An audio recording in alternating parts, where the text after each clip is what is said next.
Pour commencer cette émission, je vous propose de parler d'industrie. J'ai le plaisir de recevoir Boris Lombard. Bonjour.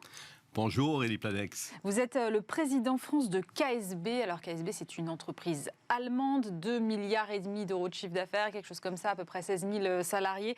Et on est dans le domaine des pompes et de la robinetterie industrielle. Peut-être que vous pouvez un peu préciser déjà ce que c'est que KSB, même si je viens de donner des grandes lignes.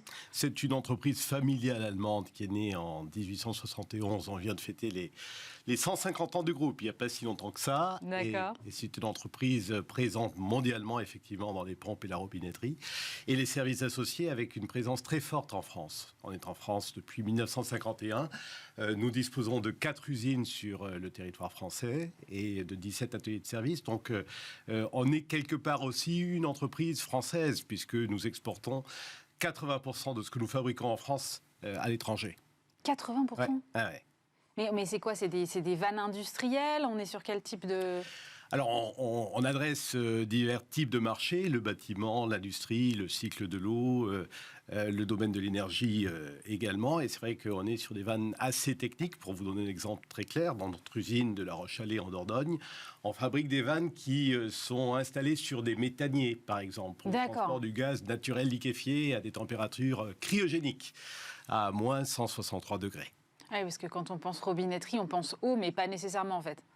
Oui, alors essentiellement c'est de l'eau tout de même, ce que l'on véhicule à la fois au travers de nos robinets industriels et au travers de nos pompes.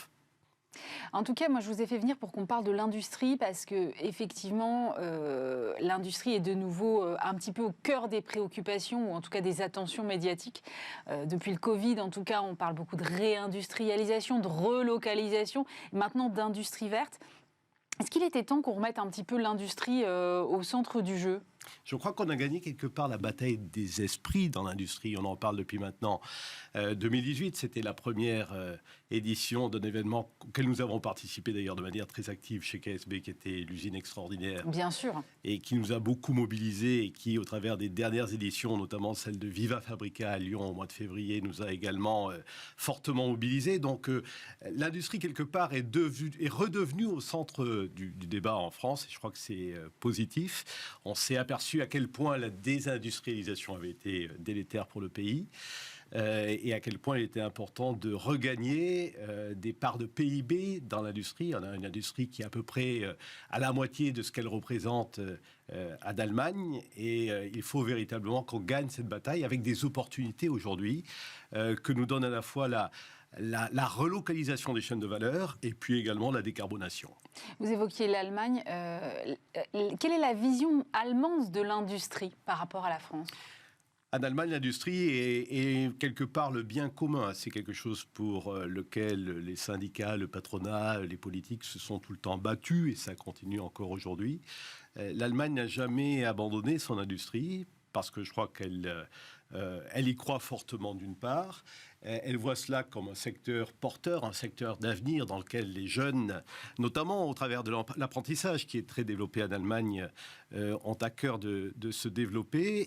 Et donc, de ce point de vue-là, je pense que l'Allemagne nous offre quelque part un exemple de ce qu'il faudrait faire en France. L'Allemagne a aussi l'avantage d'être portée par beaucoup d'entreprises familiales, c'est le cas de KSB.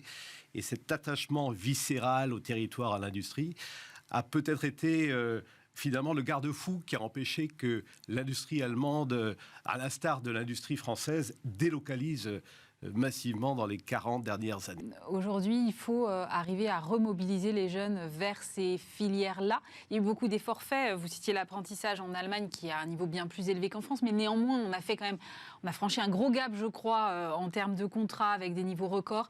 Il faut continuer dans cette voie-là. Qu'est-ce qu'on peut faire pour rendre cette industrie française plus attractive pour les jeunes aujourd'hui ? Je crois qu'il faut convaincre les jeunes de la nécessité pour eux de rejoindre l'industrie pour la transformer. Ils ont à cœur souvent de participer à la décarbonation, de participer à cette transformation écologique. Ils peuvent y participer de l'intérieur en quelque sorte lorsqu'ils rejoignent l'industrie. Et je crois que c'est un des arguments forts que l'on peut mettre au devant des jeunes pour les attirer dans nos secteurs. Il faut aller les convaincre sur place. Alors, je parlais de Viva Fabrica tout à l'heure, mais on peut le faire comme on le fait chez KSB KSB en allant dans les lycées. J'étais frappé de constater, lors d'une enquête récente qui a été commandée, je crois, par l'ENSAM, que 72% des lycéens ont aujourd'hui une opinion positive de l'industrie. 72%, Ouais, ah ouais. ce qui est quand même pas mal. Ouais, ce qui c'est pas prouve mal, que hein. les mentalités ont évolué de manière très positive ces dernières années. Malgré tout, 42% seulement envisagent de travailler dans l'industrie, ce qui prouve qu'on a encore du chemin à faire, peut-être parce qu'ils ne connaissent pas assez bien les métiers de l'industrie. Ils ont du mal à se projeter dans ces métiers-là. Donc, à nous aussi de leur faire comprendre que l'industrie, c'est un travail d'équipe, c'est un creuset formidable qui agrège des gens de talents différents, d'horizons différents, autour de projets très concrets. Et c'est une formidable manière de faire carrière et de s'épanouir. Vous parliez de décarbonation et de la place et du rôle que peut jouer l'industrie dans la décarbonation. Comment ça se traduit, par exemple, dans une entreprise comme la vôtre, le chantier de la décarbonation? Quels sont les sujets que vous adressez? Alors, nous avons une particularité, et le bilan carbone très récent que nous avons réalisé le démontre, c'est que 98% de l'empreinte carbone que nous laissons est liée à l'usage de nos produits. Une pompe, ça tourne pratiquement tout le temps, pour certaines en tout cas, et ça consomme beaucoup. Donc le premier chantier auquel nous sommes attelés depuis très longtemps d'ailleurs, on a travaillé sur la réglementation européenne avec l'ensemble de la profession dès 2013, donc ça remonte déjà il y a 10 ans, a consisté à élever le taux d'efficience des produits que nous mettions sur le marché.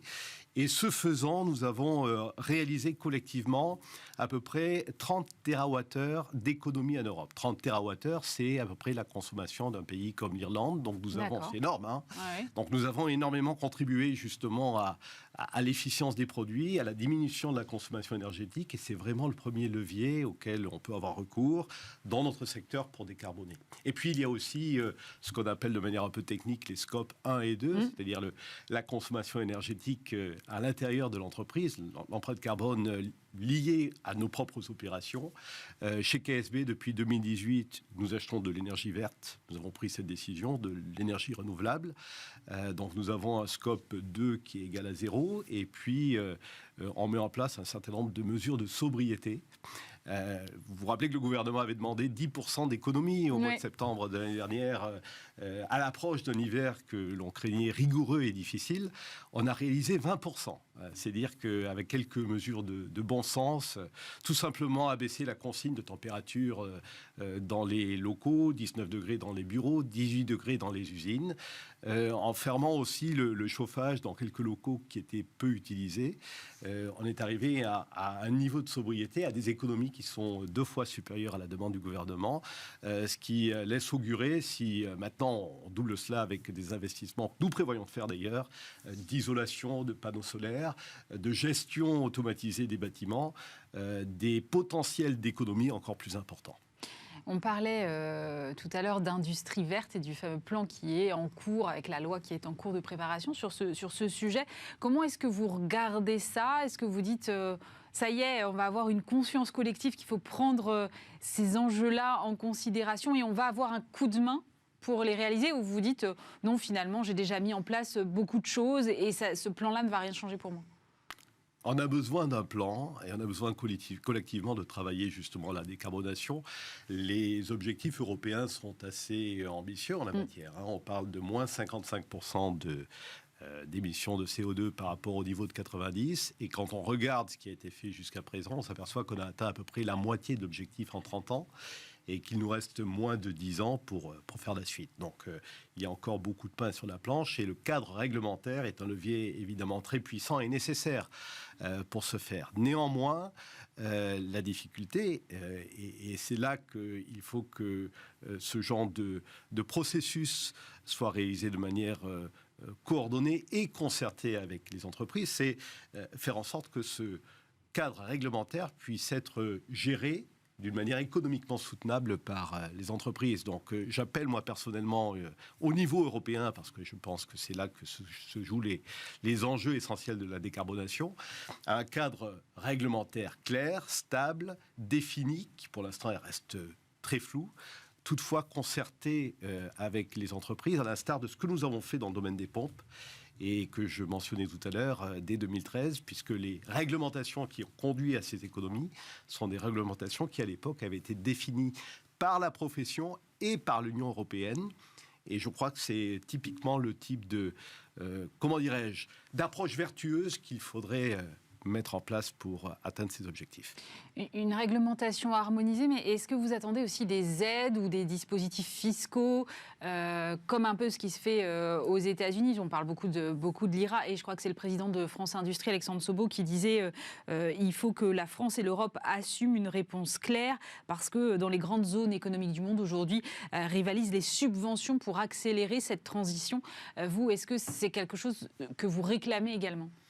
Je crois que ce n'est pas dans l'ADN des entrepreneurs que de réclamer des subventions, très honnêtement. Après, c'est une question d'équilibre. Si il faut forcer la marche, évidemment qu'il faut des aides pour accélérer et pour justement rendre cette transition économiquement soutenable, encore une fois. On est dans un espèce d'effet de ciseau aujourd'hui. On a une inflation très forte qui pèse sur les augmentations de salaire. On a une croissance qui est plutôt en berne et nous nous retrouvons face à des investissements massifs à réaliser pour pouvoir gérer justement cette décarbonation.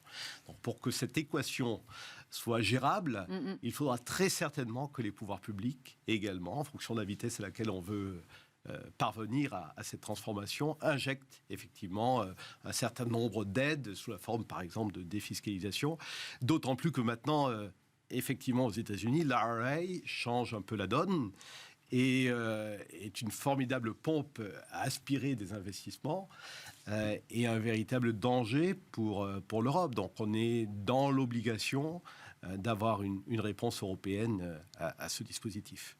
Merci beaucoup Brice Lombard. Je rappelle que vous êtes le président France de KSB.